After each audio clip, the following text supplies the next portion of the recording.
Templeton, 1986. The Soviets would win the gold and Canada would have to settle for the silver. Today, Canada battles the Soviet Union in the 1987 edition of the World Junior Hockey Championship. Brought to you by Esso.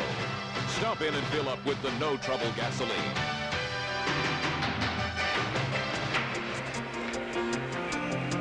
Following their 5-1 loss to the Czechs on Monday, Coach Bert Templeton put his players through a rigorous workout. And the effort paid off in the New Year's Day game against the United States as Canada was flying from the opening faceoff.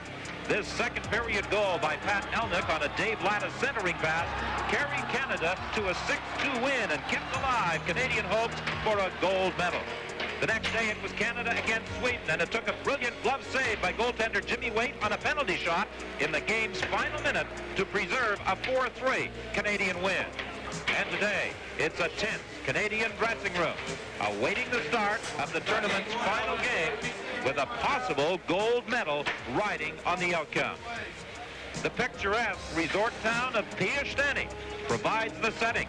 And for those unable to get tickets for this game, like you back in Canada, they are gathered in front of their television sets.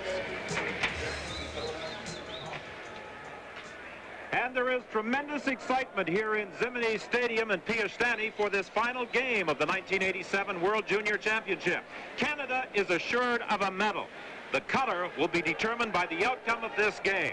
Sherry Basson, an ideal situation for the Canadian team. They can determine their own fate. Without question, Donnie, it's a very simple. After that remarkable recovery by this young team with its loss to the Czechs, all they got to do is go out and put more pucks in that Russian net that it goes in their own. Very simple. Forget all the formulas. Just go out and win the game. It is somewhat complicated, but let me say this. A victory by 5 goals over this Soviet team will assure Canada of the gold medal. Before we get the opening face-off, let's go back to Sports Weekend Control, and here's Terry Lible. Thank you, Don Whitman. Well, hello, everyone, and welcome to our control center in Toronto. In the first intermission, Brian Williams and Don Cherry will be on hand with their comments on the game.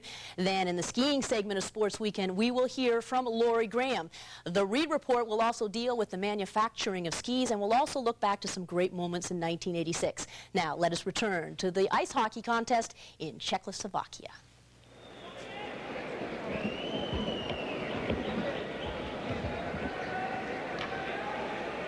Back at Zimny Stadium in Piestany, the Soviet Union against Canada. The Soviet Union, in its last 4 games, has just 1 tie to show for its efforts.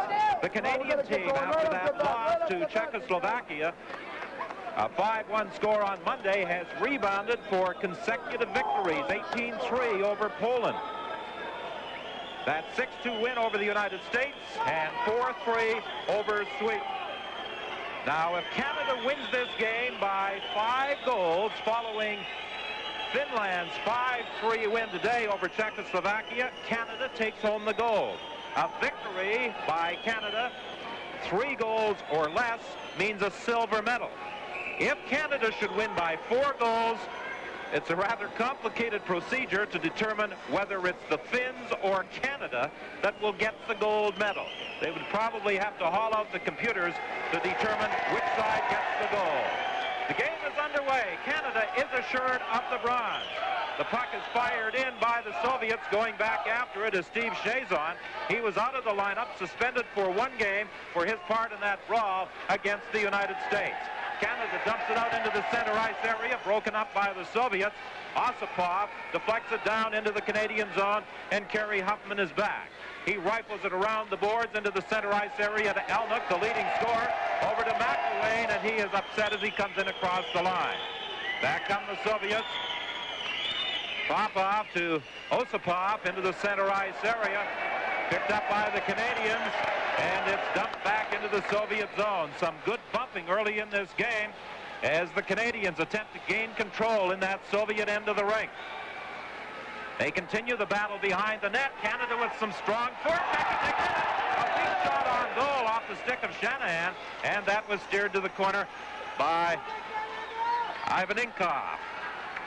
Pinching in from the point, Hoggood keeps it in.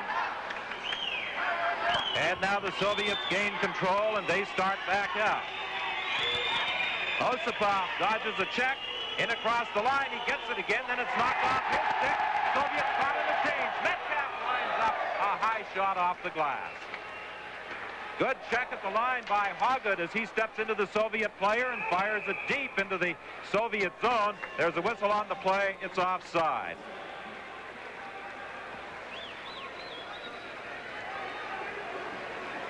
Finland, with that 5-3 win atop the standings. Czechoslovakia had a chance to win the gold with a victory. They failed to do so. And Canada is a point behind Czechoslovakia.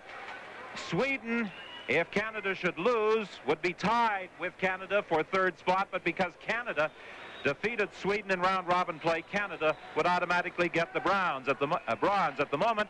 The Americans are fifth, and the Soviets are in sixth place. This would be the worst performance ever in World Junior play, Sherry, by a Soviet team if they lose this game. No question. And the Russians, it's been a long time since they've lost 4 hockey games like they got a chance to lose here to the major power. And that coach for the Russians has got to be talking about it, because Tarasov, the father of Russian hockey, of course, that everybody knows about, especially in our country, has been reported, suggested, and it's been reported in the press that he thinks it's the worst job done by a coach in international hockey.